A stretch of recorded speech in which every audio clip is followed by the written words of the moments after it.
Welcome to the first episode of this new podcast. My name's Sam, and my mate here is called Ash, and this is Talkin Fucking Ballocks.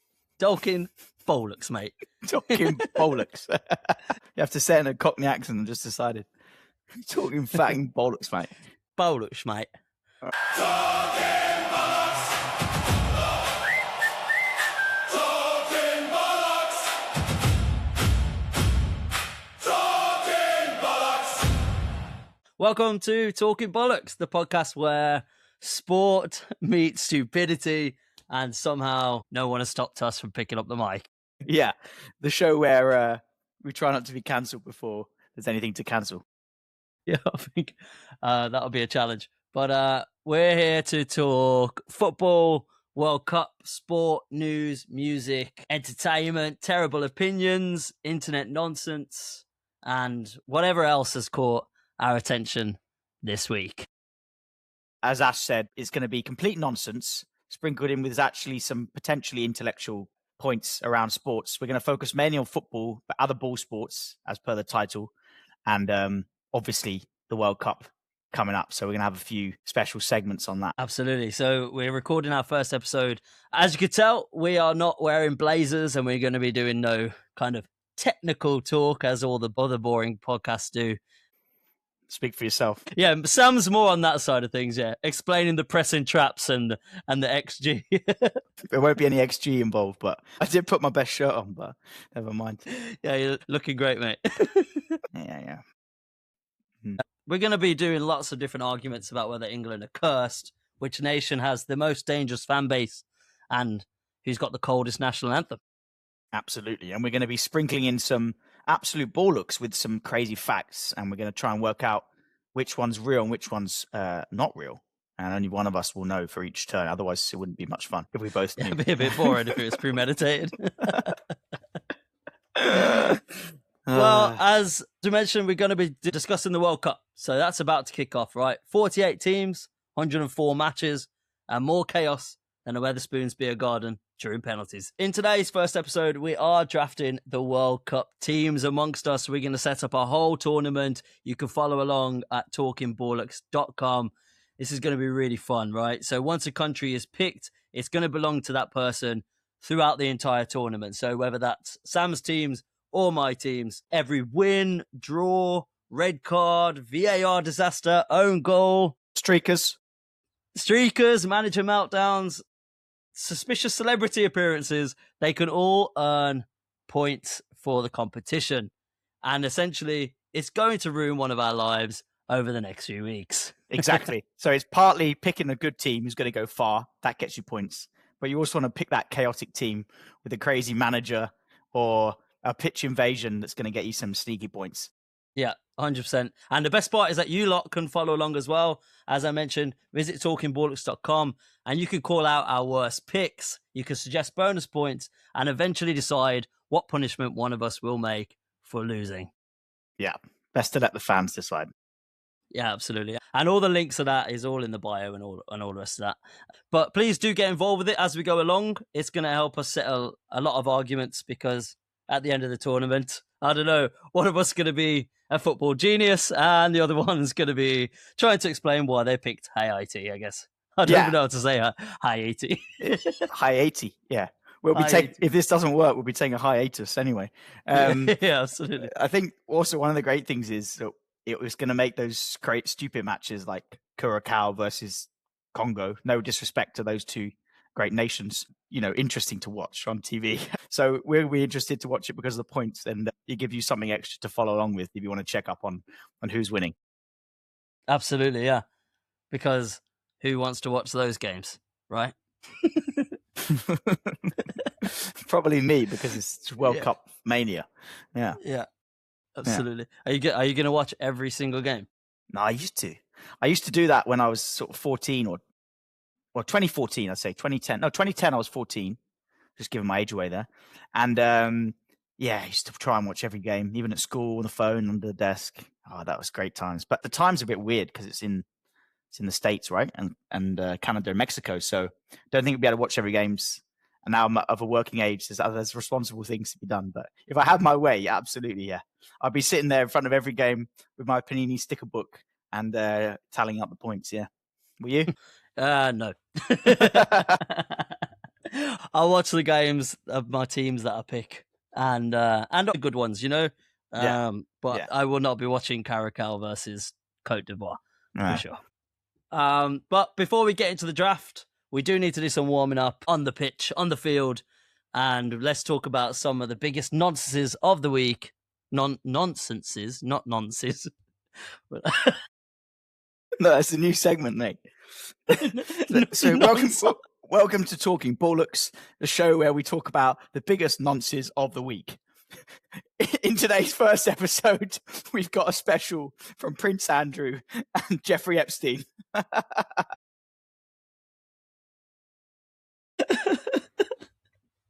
All right, let's dive in. It's time for pure bollocks. So in this first segment, before the big draft, we got our first little warm-up segment that we like to call Pure Ballocks. Right? We've each found a headline through our own fastidious research, ChatGPT, and we've found a crazy, nonsense, ridiculous headline, whether it's to do with sport or something else, and we're going to state it and discuss it. The other person doesn't know what it is, and then at the end, we're going to rate it on the Ballocks meter, we like to call it, which is going to come up there, right there. And so would you like to go first, Ash, or shall I? I'll go first. So I have a headline for you. And this is it. FIFA accidentally gave around 60 fans free World Cup tickets, then cancelled them and asked fans to pay the full price. Yeah, I actually saw this. Did you? I saw it, but that's fine. It's not my headline, so it's all good. Okay. But I did see this, yeah. A bit crazy. And we'll go on. So the worst part is they've asked to cancel the tickets and ask the fans to pay full price now, right? Yeah.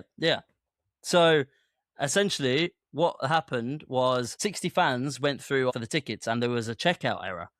And so it let them check out at the end, get their tickets, received the emails, confirmation emails and everything. But then FIFA reached out to them and said it was just a checkout issue and that those tickets are now void, but they will honor those tickets if they pay the full price. I think that's absurd. Yeah, so do I. Ballocks. Yeah. Right, the thing is, right, the cheek of it, because they haven't even sold out apparently they haven't sold out the first home game, the United States first home game in the US. So they can't even sell out because the ticket price is crazy, right? And so maybe some little exec at the back of the FIFA room or whatever was like, oh, we need to sell a few tickets here. Let's sell a few for free, 60. And then they come on came in and said, what the fuck are you doing? Stop selling them. And then they've changed their mind and they've gone back on it. I don't know how that happens. But either way, it's 60 fans. You're charging a fortune. Like, just let them have it. Yeah, I know. And it's your fault. You've let them go through as a consumer. You've purchased the tickets. You've got them for free. Let them have it. Yeah. It's like, and also, just imagine you've been telling absolutely everybody, you're gassed. You're telling all your mates, oh, I've just got tickets for FIFA for free, World Cup tickets. And then FIFA just retracts it like 10 minutes later. That's mad. So, what do you think? Should FIFA have honoured the free tickets? Yeah, absolutely. Yeah. I think we both agree on this one. I'm sure there'll be plenty we'll disagree on, but this one's easy. I mean, well, I don't know about you, but I just don't really like FIFA. I love the tournaments, but the organization is, how could anyone don't think it's that controversial opinion to say it's corrupt, right? Or has been in the past. So they've got enough money. They've got enough money. 60 fans, give them the tickets, for God's sake. So yeah, it's up there for me. What a load of bollocks that is. That is a load of bollocks. Load of fat bollocks. I'll give it 7.7 out of 10 on the Ballocks scale. Absolutely. I think there's many different takes for it, wasn't there? There's very different takes on all of the Ballock meter. Firstly, it's the website accidentally giving the tickets for free.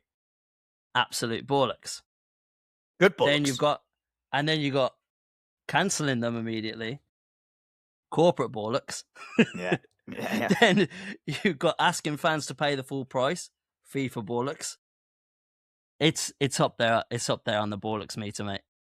It's a few Ballocks that's like stringing 3 passes together. Yeah. The ball's moving around the pitch, Ballocks to Ballocks to Ballocks. It all adds up. Yeah. But what do you guys think at home? Should FIFA have given those tickets to those customers, or should they have charged full price? Let us know in the comments. Yeah, and how much were the tickets? That would be interesting to know what those 60 tickets should have actually been worth. So how much were they giving away? And what difference does that make to FIFA? Probably nothing. Yeah, exactly. Especially because how much the tickets are now, they're crazy. Like to go to the home games for any kind of US, Canada, Mexico, right? They're looking at around $2,700 now for a ticket to attend those. That's awful. Mental. What average person who just enjoys football can, one, afford to go all the way to America or Canada or Mexico, accommodation and tickets? It's crazy. Agree. I agree. Yeah. It's sort of thing keeps me up at night, to be honest with you. Yeah. Absolutely. I've got a lot of built-up anger about this topic. I'm frothing at the mouth. I don't know why I'm doing that, but I'm frothing at the mouth. On the Ballocks meter, that's pretty up there, I'd say. So, shall I give you mine then? Yeah, you're up. Right. England squad to use tech-powered palm cooling devices to survive North American heat wave during World Cup. Right? So this is a true story from yesterday. It was in BBC News. Right? Mm-hmm.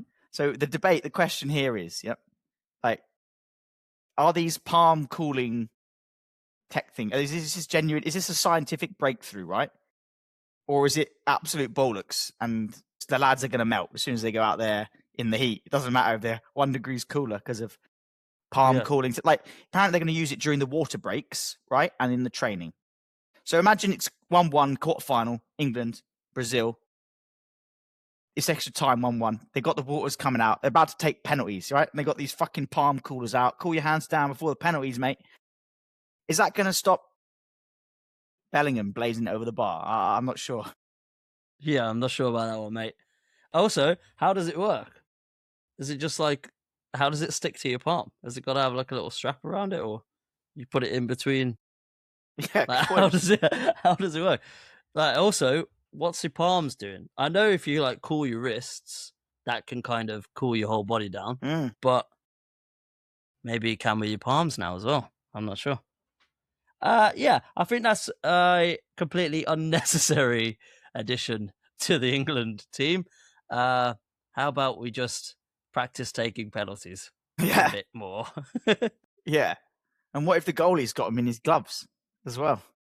Is that cheating? Like a bit of extra padding? So he's not sweating under there. That could be good. I don't know how they're going to work. I guess it's like the opposite of hand warmers, I suppose.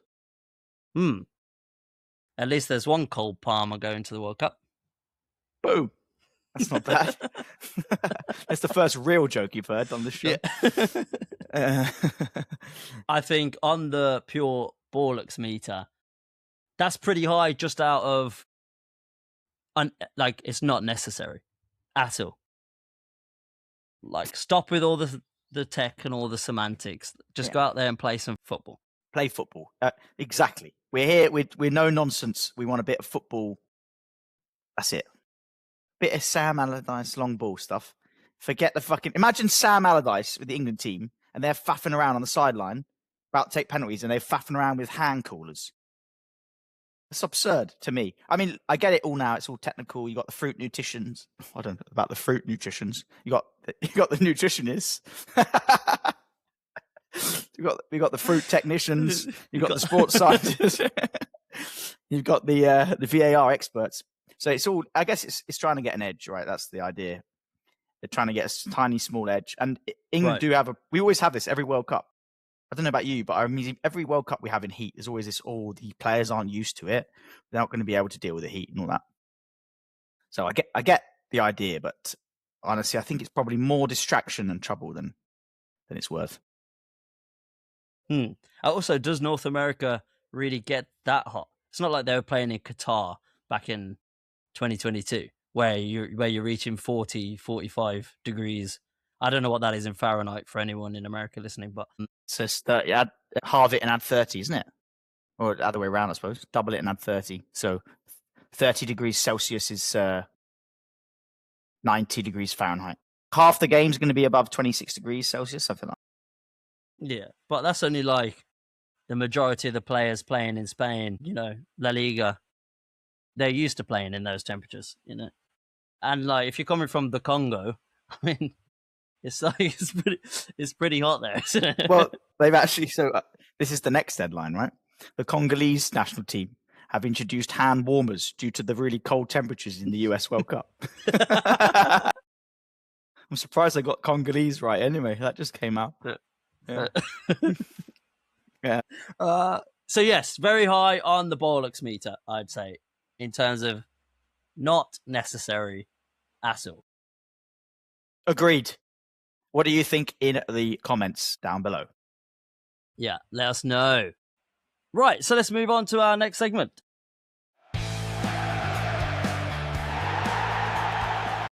So there's 48 teams in the World Cup this year. 4 of them are brand new nations. Can you name any of them? Can I name any of them? Yeah, I know them. Yeah, I do, but they might be in my section coming up. Yeah, but the section coming up, it's not guess the country. You announce the country immediately. Right. Okay, so Curaçao is one of them. Yeah. Yeah, and Uzbekistan. Uzbekistan. Timor-Leste. No, they didn't qualify. I don't know if they have a team. They probably do. No, I don't think Timor-Leste qualified. No, they definitely didn't. No, I think maybe Cape Verde could be one. And Jordan. Well, that leads me into our first round of Where on Earth, because this section, essentially what we do is we're going to read a bizarre story, fact, law, scandal, or football moment about a World Cup nation this year. So we got 48 to choose from. And essentially what it is, when you read out the story, the other person needs to decide if this is real or complete bollocks. Right. So our first round this week from myself is about Curaçao. Nice. Here's a statement for you, Sam. Curaçao are the smallest nation ever to qualify for a men's World Cup, with a population of around 156,000 people for their whole country. Is that it? Yeah. All right. Sorry, is that a real statement or is that one of the options? So that is the statement. So you have to decide whether this statement is true or whether I'm talking complete bollocks. Curaçao is the smallest nation ever to qualify for the Men's World Cup, with a population of around 156,000 people. Well, firstly, 150,000 people. 156,000 people. Sorry to those 6,000 listening. That's shocking. I mean, if it is true, I know there's countries that small. It's very impressive, first of all, if that is true that they have qualified. So well done to Curaçao, if that's true. I know it's in the Caribbean, small little island. 156,000. I mean, there's probably an American stadium that they're playing the match in, right? With almost that amount of their whole country. Yeah, I'm sure there's some stadiums like 100,000 people on. Right. So imagine that. Imagine they sold out to all Carricker fans. 66% of the country would be there. Just brought them all over. Bring them all over.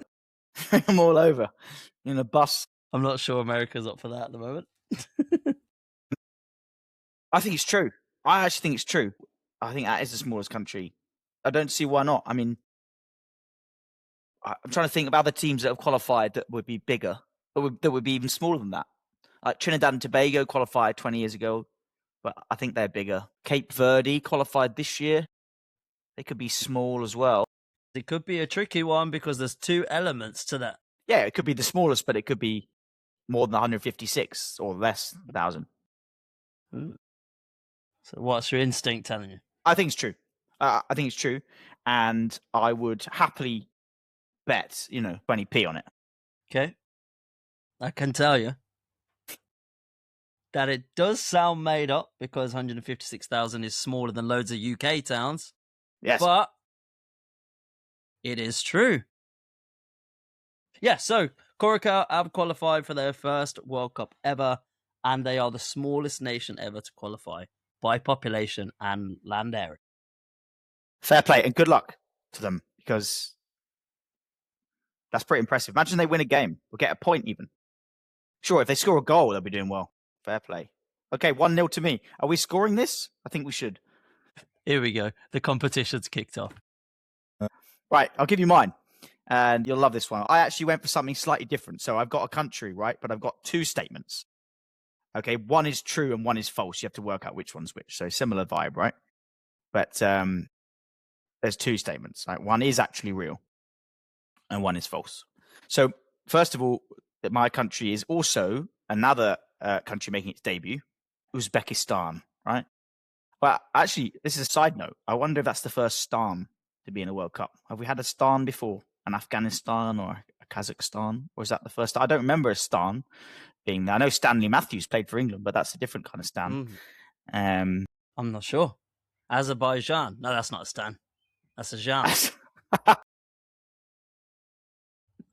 Azerbaijan. I think they have played, but that would be a Jan as opposed to a stan. Anyway, that's not the point. So I'll go on to the point. So Uzbekistan are in their first World Cup. They've been joining Group K, yeah, with Portugal, Colombia, and the DR Congo. I was trying to think of what the DR standed for. Democratic Republic. Thank you. Thank you very much. I was going to say Dominican Republic of Congo. The Democratic Republic of Congo in Group K. Right. Here's the two. I'll give them to you back to back, right? Number one, the Uzbekistan manager famously banned the squad from playing FIFA, the computer game, right, on their games consoles during the training camps because he claimed that passing the ball digitally on the game ruined their muscle memory for the real games. Okay, nice. That's number one, right? Nice. Yeah. Number two, before making it big time, one of their top domestic clubs, Bunyodkor, became obscenely wealthy overnight, right? And literally flew Brazilian legend and Ballon d'Or winner Rivaldo out to Central Asia in Uzbekistan to play for this team, Bunyodkor, in front of a few thousand baffled locals. And one of those is actually true. Okay, there's a lot to unpack there. So you said Rivaldo. Yeah, not Ronaldo, Rivaldo. Yeah, Brazilian legend Rivaldo flew him out to Azerbaijan because Uzbekistan. I've got Azerbaijan in my head. Flew him out to Uzbekistan because the club became really wealthy. First of all, how did they become really wealthy overnight? Saudi? One of their top domestic clubs became senior overnight, I think is a paraphrasing of sort of, yeah, I'd imagine. They suddenly had an influx of funds, let's say, right, through whatever means, legal or not. Otherwise, we don't know. I actually apologize to that club. I'm sure it's illegal.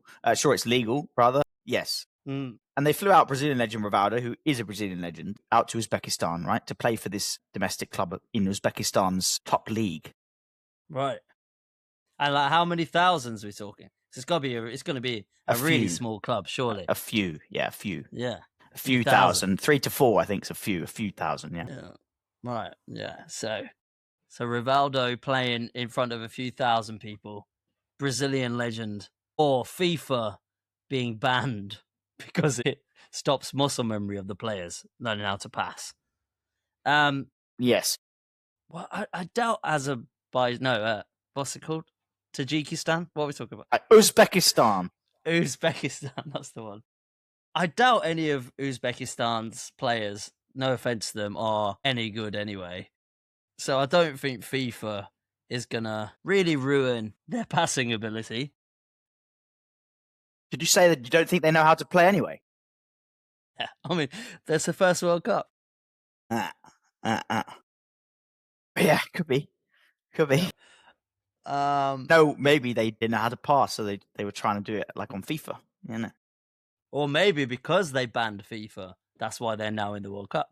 Maybe there's something in it. Right. Maybe all players globally should be banned from FIFA. Maybe the England team should add that on to the hand coolers. I think What are you going personally the Rivaldo story is true. You think the Rivaldo story is true? Yeah. And you think the FIFA one is fake? Yeah. Right. So the Uzbekistan manager, right, famously banned the squad from playing FIFA because it was ruining their digital memory. That is, in fact, not true. So you did get it right. It was the Rivaldo who actually played for Bunyodkor in Uzbekistan because they had an influx of funding. They drafted in Rivaldo to Uzbekistan. Good one. It was tricky because the whole banning FIFA stuff, that could actually be true to not to keep their minds in the game, focused on football in hand, playing practically, and like distractions of video games. So it could have been true.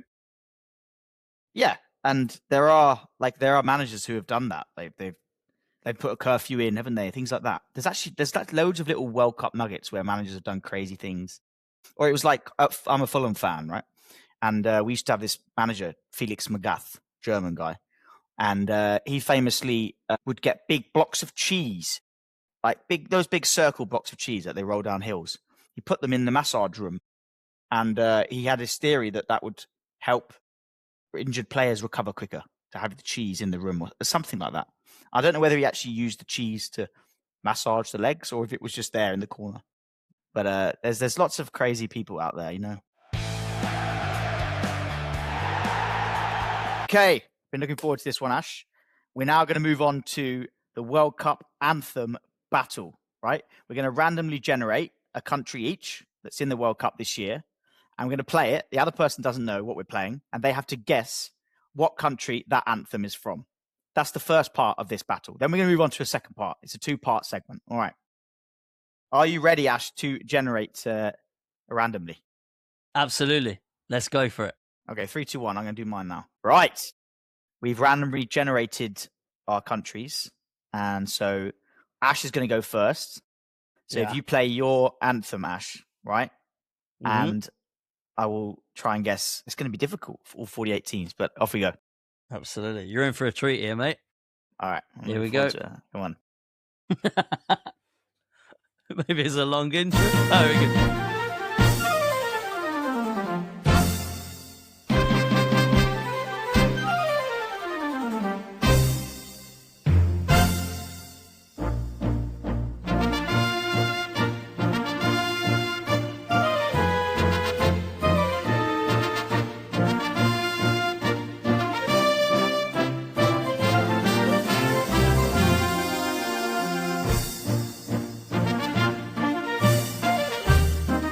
Bit of a banger, actually. Why is it? It sounds like and it's also the first bit sound like Papa Americano. Maybe that's a clue. Okay. Yeah, it could be. Right. So, what do you think that very flamboyant national anthem? Flamboyant is a word. Well, it's definitely. I think it's. South American, Central American area, I would say. What makes you think that? Well, the intro sounded like Papa Americano, and it was a bit Italian-y, but it's not Italy. They're not obviously not in the World Cup. Yeah, it was just lively, wasn't it? It had that flamboyance of a South American, nice bubbly one. But I could be way off. But anyway, I have to go on something in this. So who have we got? We got Uruguay, Colombia, Ecuador. Let's go with Ecuador. Go with Ecuador. Wrong. Okay. It actually is Uruguay. Okay, I was close. Yeah, you are. Maybe we should do it. You get 3 points if you get it right. 1 point if you get the right continent. Okay. Yeah. Just add as many points as we can into this game. I was close then. Okay, yeah, you got the continent right, but you didn't get the country right. Yeah. Well done. 1 point for me. Okay. Uruguay, that's a good one. That's quite good. Better than England's anyway. Right, move on. I will now play my one, and you have to guess what you think it is.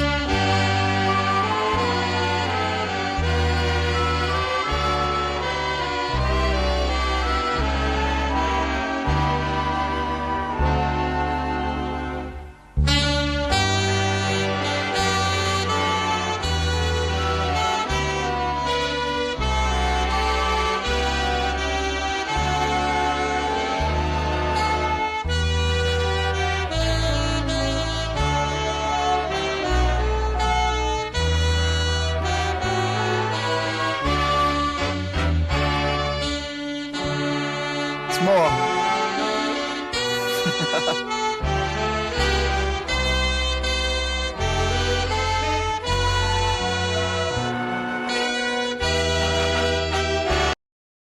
Right.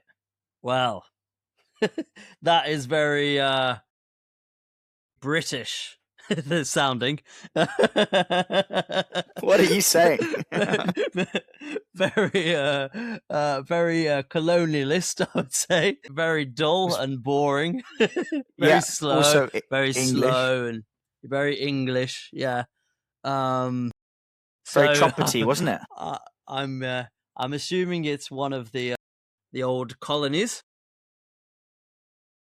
And most of the colonies that we kind of gave up, but that would still use a kind of very trumpety national anthem would be somewhere in the kind of Caribbean, I would say. But now, which one? Out of the options, we've got Panama, Curaçao, and Haiti. It's got to be one of them. A good old British colony. The old trumpets.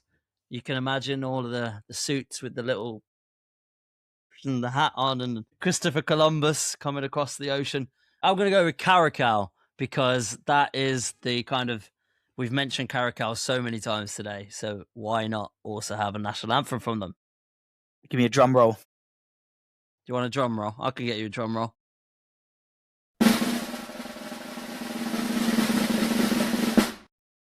Unbelievably, God known to man, you have actually somehow plucked that out of your arsehole. It is actually Curaçao. Is it? Genuinely. Yeah. Yes. Genuinely. I don't know how you've done that. But it was very good working out.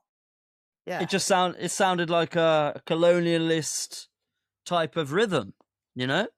An old 16th century bop. Mm. Yeah, and the Caribbean countries were sort of the last to disown us. To take back their freedoms. Yeah. Very well done. Very well done. I'll take 4 points. 3 for the correct you only country, get 1 3. for the No, one for the correct continent. It's one or the other. You don't get both. It's 3 points. Okay. Right, so now that we've got both of our national anthems, we've had the Uruguay and the Curaçao. I'm now going to generate a random topic or a category that we're going to have to debate whether which national anthem fits best to whatever the generator gives us, right? So it could be most likely to make the referee take his shirt off, or most likely to make you want to run into a wall, something like that. So it's going to be chaotic. It's going to be stupid. It's going to be bollocks. But let's generate it and let's see, because we've got 2 very good national anthems there. We do. 2 very different ones. One flamboyant, one very kind of slow and boring. So, Curaçao and Uruguay, they are against each other right now in the most likely to make the other team stretch out of fear. Stretch? Yeah, be so scared that they have to stretch. So yeah, like when I'm really shitting it, you just wanna break out a stretch. Yeah, just like, oh Christ, I'm about to get destroyed 6-0 by Brazil. Yeah, I suppose you would actually. To be fair, you would. That is actually something you would do. So they're scared, but they had to be scared. Well, it's the most likely to make the other team stretch out of fear. Yeah. Okay. All right. Can we hear them again, please? Yes, of course. So, this is the Uruguay one.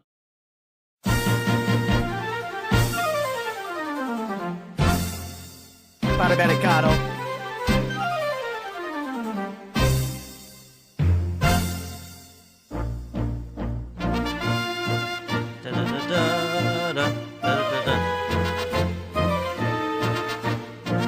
All right, I've got it. No stretching over here, mate. Yeah, that is pretty terrifying for the other I'm quite team. cheered by that. It's giving me good vibes. Like if I'm the other team on the side, I'm nodding along to that. I'm like, yeah, here we go.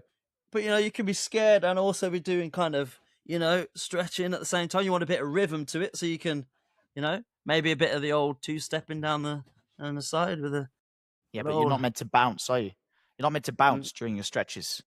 Right. It's actually bad for you. So if there's too much rhythm, you actually want it to be a little bit more monotechristic. But if you want to get like a real good stretch in there, mate, you might need to have a bit of a bounce behind you, a bit of energy. Everyone should have a bounce behind them. Nobody goes to the gym and listens to opera. You listen to some boom.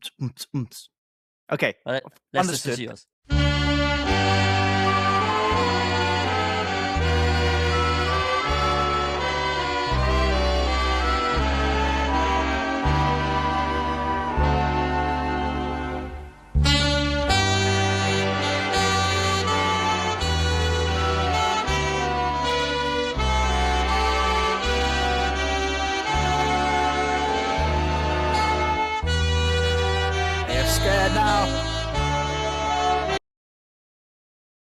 I mean, that is seriously. It's a little bit more. It's a bit more dull, isn't it? But it's a bit more serious.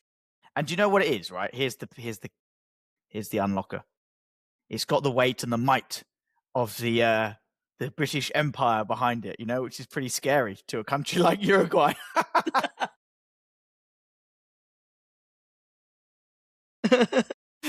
All them players be stretching in fear. Oh no! Not again! Not again! No! Oh, no! British Not the Empire. British! Oh. You're editing that out for sure. I'm going to take a vape. Neither are particularly intimidating, but no. One of them sends you to sleep, not make you want to stretch. If the idea is to make one fear so much that they fall asleep. Yeah, but it's the stretching part. If they're sort of falling asleep, they might be yawning. They're going, I tell you what, here's the thing. Here, I've got it now. So the anthem is so dull and boring and sleepy that the other position players, right, are getting a bit tired and sleepy, like they've had a big meal before kickoff. So they start getting scared. They think, I'm falling asleep here. I'm falling asleep. I need to wake up a bit. I need to do some stretches because I'm falling asleep. Otherwise, I'm going to be asleep when they kick off. So they're fearful of that. You know what I mean? But what about the Uruguay one where, they might get distracted and they'll be like, shit, like I'm dancing too much. I need to, I've got too much of a pep in my step. I've got to, get my stretches in. I'm fearing the opposition. I've got to start stretching. I've got to start focusing on mine because it's making me too energetic. Yeah, I don't think too energetic's a problem when you're about to play a World Cup match. Out of pure boredom, it's tough. I think that would strike fear into people because they'll be like, "Who is this team coming at us with this national anthem that's so boring?" And then I've got to play against them for 90 minutes on the pitch. I best get some stretches in because this one's going to be a really boring match. I agree with you. Yeah, I absolutely agree with you. I think if I was in your shoes, I would vote for mine for sure. Well, we could come to a common ground here. We haven't got a vote. We can be adults about it. No voting needed. Okay. Well, I genuinely, like, points aside, it's quite close. But I just think there's no points in this one. There's 1 point. No. There's no points in this one. This is between us to decide who goes through. Yeah, and whoever goes through gets a point. No. Okay, fine. There's no clear winner here. Well, if it's going through to another round, I'd actually rather have Uruguay in because it's more interesting. I don't want to have to hear that Curaçao again. Yeah, but that's not the game. No, that's not the game. Yeah. Also, I think the Uruguay one is too fun and cheerful. No one's fearful by that. They're just getting up. Everyone's excited. Everyone's happy to hear that. Yeah. There is another element to it. The Uruguay national anthem is 4 minutes and 44 seconds long. And your national anthem for Curaçao is 1 minute 53 seconds long. So there's a time element to it as well. But do they play the full version before the game? I don't think so. Well, I hope not. With this one, 4 minutes 44 seconds long, you got to listen to that and Katy Perry. Yeah, There might be a better part of that 4 minute 44 that's more intimidating. I don't know. No, let's give it to Curaçao. I'm sure the Uruguay national anthem sounds just like all the other South American ones anyway. Like Ecuador, which, easy mistake to make. Right, Curaçao goes through. That's an extra point for me, which puts me on 2 points and Ash on 3 as we finish up the World Cup Anthem Battle episode 1. Yeah. Right, so should we get to the nitty-gritty, get to the main event, why we're here today, to pick our World Cup drafts? Woo! Come on! I'm ready. I've been thinking about this now. Have you? Quite a bit, at least 10 minutes today. Have you got some teams in mind who you want to absolutely go for, who you want to avoid? Yeah, there's a few I'd like to avoid, a fair few, but that's fine because I don't need to pick all of them. I got some I definitely would like, and then I've got some sleeper sneaky picks. Yeah. So we're gonna pick 6 each, right? We're gonna divvy them up. We've put them into categories, all the teams. So we've got kind of elite teams, we've got mid-tier teams, and then we've got some wild, chaotic choices. I'll try and put them all on the screen for you so you can see each category. And don't forget that everything that we do pick today, guys, will be tracked on talkinballocks.com. So if you want to follow along with our scores during the tournament, that's where our live scoreboard is, okay? This is exciting. Let's make sure we pick some good teams because we want to get some points in this tournament. Imagine if we end the tournament, we've got like 3 points each because nothing's happened. Well, that's where our bonus Ballocks points come in, right? Perhaps we should explain the points before we decide what teams we're going for because there's a few elements, right? Right. Yeah, absolutely. So you got your standard points, your simple points, right? Your team wins, you get points. Your team draws, you get points. Your team goes deep into the tournament, you get more and more points, right? But then you've got the Ballocks points, the Ballocks bonuses that we've got. And this could be absolutely kind of nonsense, chaos, stupidity during the game. And I'll put them on the screen as well so you can see our kind of point system. And again, you can follow along on talkinballocks.com. So essentially what we're going to do is we're going to get 2 elite teams each, 3 mid-tier teams each, and 1 chaotic pick as well. So that helps us to ensure that we can't just hide behind kind of Brazil, France and Argentina, England, whatever. At some point, you're going to have to put your faith in a nation that might lose 4-0, but they might start a fight in the tunnel or something. I don't know. Yeah, we should get you some points. Yeah, absolutely. So to do it, we'll do snake draft rules. So the order reverses each round. So, for example, if I pick first, then Sam gets back-to-back momentum on his turn. Right. So, Sam, teams are ready. The website's ready. So let's get making some decisions. We just need to decide who starts. Yeah. So let's, can we do a game of 5s? All right. 3, 2, 1, 10. 3, 2, 1, 5. Hey, come on. Okay. I will go first. So, my first pick from the elite teams, I'm going to go for France. Yeah, solid pick. Where I'm at the moment in France. Obviously, 2 World Cup finals in a row, won it 8 years ago, lost on penalties to Argentina last time. Yeah, big favourites, one of the big favourites. So don't blame me there. They did lose in a friendly yesterday, which was a bit of a shock. Obviously, a warm-up game doesn't mean so much, but they did lose. Did you see that, Ash? They lost to Ivory Coast yesterday at home. Let's hope that doesn't carry over to the tournament. I want some points from these guys. Right, yeah, so I'll go through France for my first pick. Right, okay, my pick, my turn. Do you know, I've got a funny feeling this year for Carlo Ancelotti's Brazil. So I'm going to go for Brazil because I know they've not been great in previous World Cups recently, but their manager's top. Ancelotti, they've still got a good squad. They haven't won it in ages. I just have a feeling that this could be their year.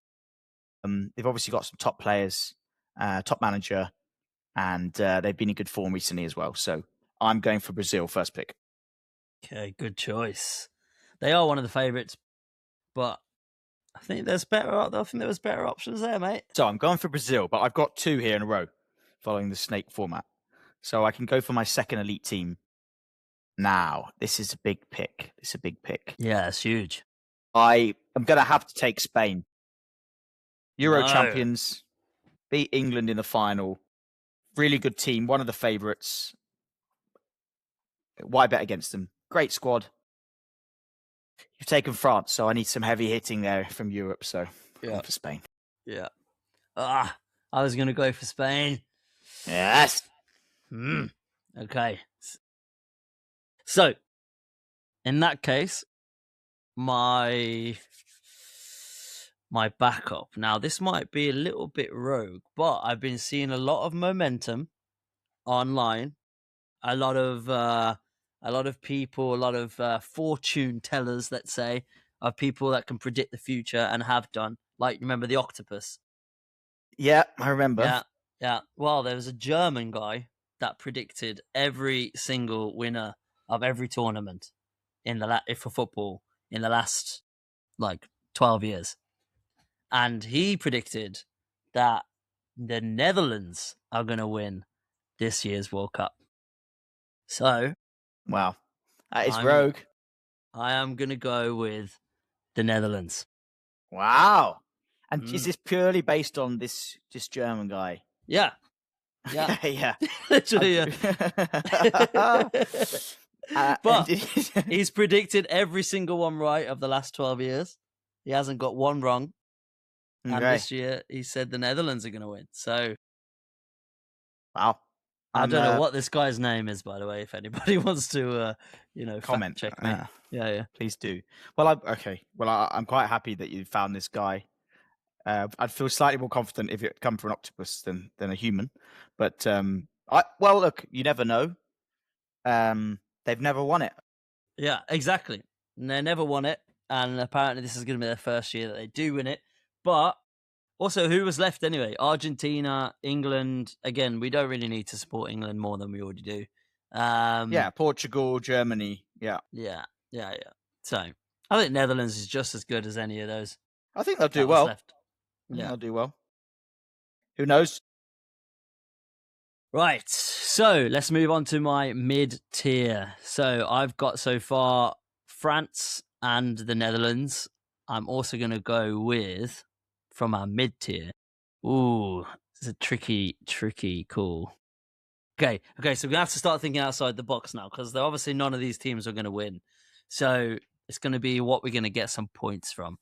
So I think for the most random points that are going to get the most Ballock points, bonus points from, I'm going to go with USA. Wow. For Ballock's points. Yeah, just for pure Ballock's points of just the absurdities, the random stuff that we're going to find, just the stupid shit that Americans do. I think I'm going to make some points off them. Nice. I think, yeah, fair enough. There's going to be some crazy shit over there. And also, their host nation, they've got an easy group, so they could very much get you some normal points as well, I would say. Okay. Yeah.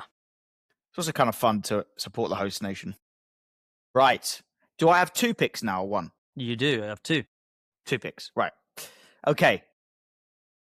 For my first mid-tier pick, I'm going to go for a balance between potential Ballocks points and a good footballing side. So for that reason, I'm going to actually pick an African team, and I'm going for Morocco. And the reason is Morocco, very good team, the highest ranked African nation by far in the rankings. Got to the semi-finals in the last World Cup, got to the final of the Africa Cup of Nations, obviously won it, but then had to forfeit it, etc. Got good teams, many players that we know. And so I think they'll do well. I expect them to get out of their group. And I just think, like, I love the passion and of African football nations. And you see what happened in the Africa Cup of Nations final. There was some scenes there on the sidelines and people were on the pitch before it finished. So I can expect some drama there, high heat. So maybe some Ballocks points as well. Yeah, absolutely. Great choice. Who else are you going for? Yeah, it's tough. Who have we got? Okay, 3 choices here. Right, okay. Norway. Haaland. Come on. Oh, okay. Yeah. Fair. Oh, did you see their team photo? Oh, it's so cool. They all dressed up like Vikings and stuff on a beach. Yeah. It's actually really, really cool. Go look at it. Nice. Have a look, guys. That is brilliant. To be fair, Haaland does look like a Viking anyway. Yeah, exactly. Yeah. All right. So I've gone for Morocco and Norway. So pick your last 2 mid-tiers in a row. Yeah. Okay. Based on kind of... Are you thinking of like a sneaky pick? Yeah. A crafty sneaky pick? Or are you thinking good team going to get points? Because I don't know. Yeah. I don't know how many Ballocks points Norway's going to get, but... Yeah, but they might go... They might actually do pretty well in their group. Okay, so I was thinking Colombia, but they've got Portugal in their group. So they might not make it out of the group stage if they get like a bad result against one of the others. But in terms of power rankings, they are up there out of like the teams that are on this mid-tiers.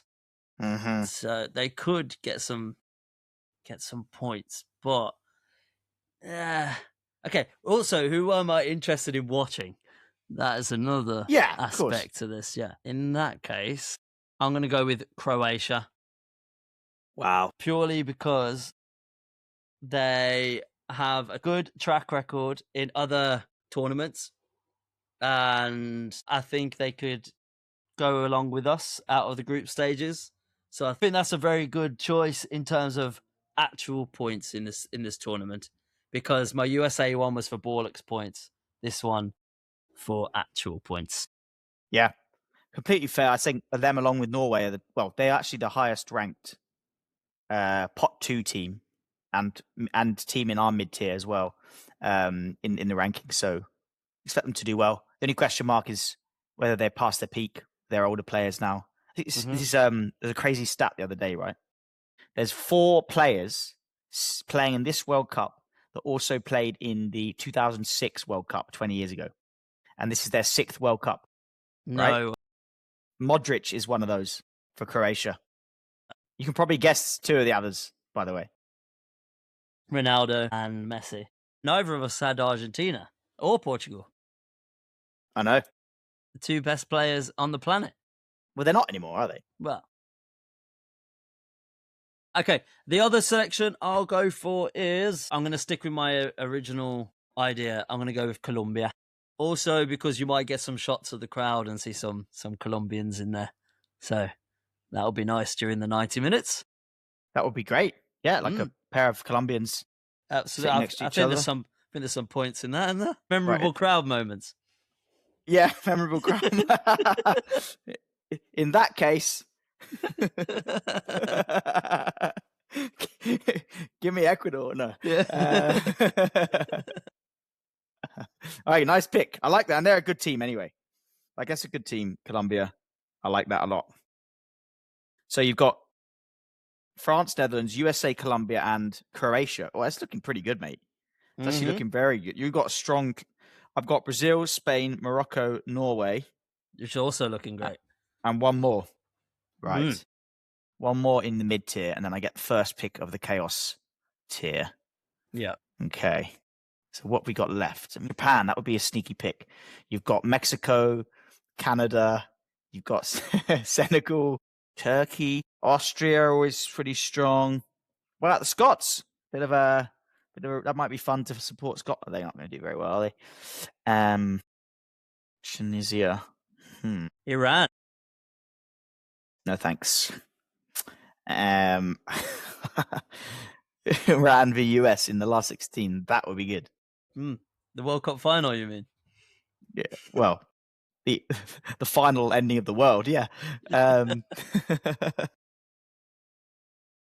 Okay, I've got 2 European teams, 1 African, 1 South American. Colombia. That's a great pick, Colombia. I like that a lot. But then I've got Brazil. So that's your point on the crowd. So I've got that covered as well. Absolutely, especially if the volleyball team comes on.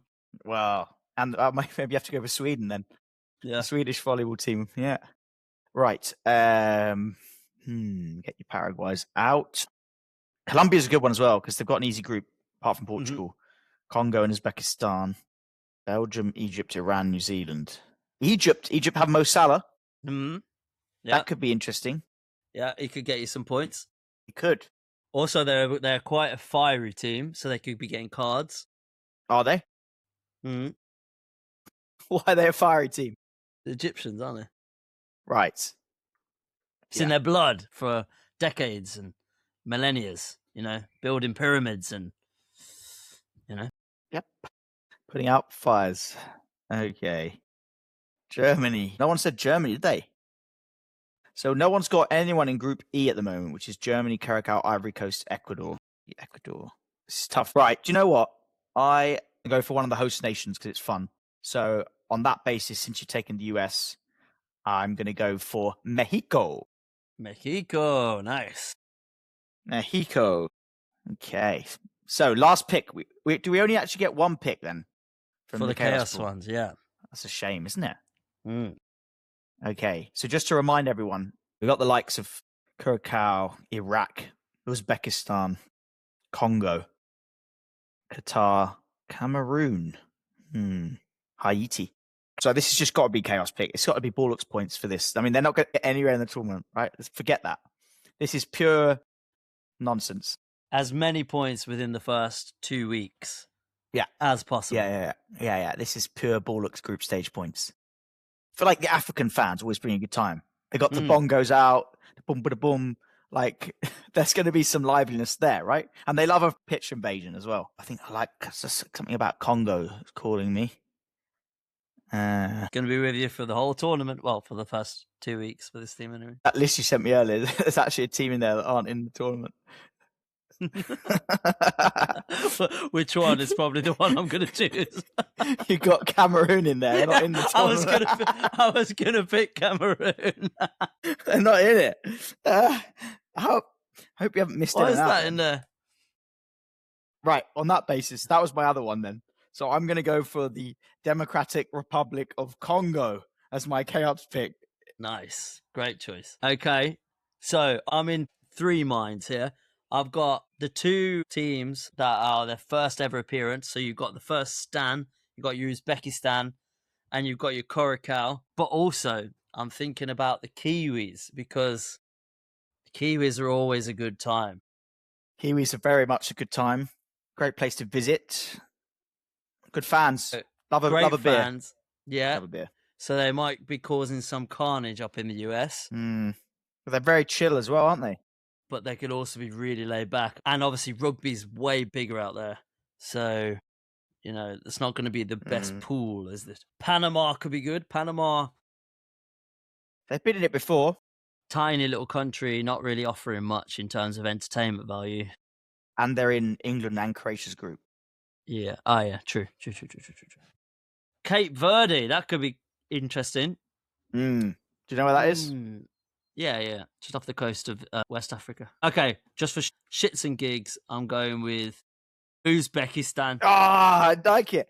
That's. I would have picked that. If I had one more, I would have gone with Uzbekistan because it's just crazy that they're playing. Yeah. Who knows? They could have great fans. They could. It's their first World Cup. They could have Rivaldo show up. Do you know what? I'm quite jealous of that pick. Also, I think there's something about having a nation in their first World Cup because they won't care about winning. So they'll just be enjoying a good time. Lots of Ballocks points. So I'm surprised none of us went for Jordan for the same reason there. Yeah. Could have been good. Yeah. All right. There we go. There's quite a few teams this year, actually, from that like part of the world, that kind of Middle East. I think it's because they expanded it from 32 to 48 teams. Teams that wouldn't normally qualify are in there. Okay. So you should be able to see on the screen, guys, our picks. We got 6 each, 2 elites, 3 mid-tiers, and 1 chaos pick. Again, follow along everything on the website, talkinballocks.com. You'll be able to go on there and see all the points coming in each week. It's all locked in, you know? There's no Sam in 3 weeks being like, oh, I changed my team. No, it's all locked in. It's all there. And yeah, so let us know. Who do you think won the draft? So you can see our 6 teams each. Who won the draft? Who's embarrassed themselves? Who's picked the biggest fraud? Let us know in the comments. Also, don't forget, on the website, you can also tell us who you think had the worst draft, and they'll be deducted some points as well based on the number of votes we get. No, we didn't. I didn't agree to that. Yeah, well, that's the rules. I'm going to get bots to vote on the poll. That's why we're doing the website, guys. We want to get you guys involved as well. And also, during the games, if we miss something, please let us know. You can go to the website, talkinballocks.com, and submit it. Submit bonus points, deductions, missing red cards, VAR disasters, manager meltdowns, weird fan moments, anything, guys. Just let us know. And if we both agree that your point, deduction, or addition is right, then we'll add the points on. Yeah, great shout. Because we might not watch every game. Well, I will try to, absolutely, but we might miss the odd moment, so good shout. Yeah.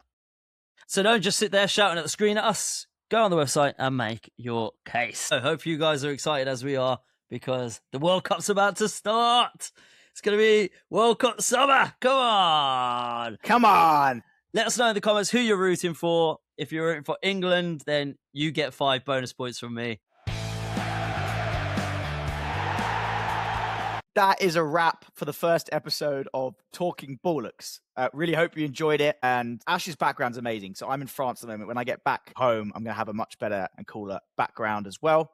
And we're going to be producing weekly podcasts. So please subscribe and go to the website to see our draft, where you can see which teams we picked and follow all the points as they come in during the World Cup. And also follow our socials down below. You can find us on absolutely everything. Talking.ballocks. We're on Instagram, TikTok, and YouTube. If you're listening to this on Spotify or any of the audio platforms, we also release video episodes on YouTube as well, so go and check us out there. Thank you guys for tuning in. We've had a good episode, and hopefully let's enjoy this World Cup, guys. And don't forget, pick a side, watch the scoreboards, and prepare for more complete Ballocks in future episodes. Talkin'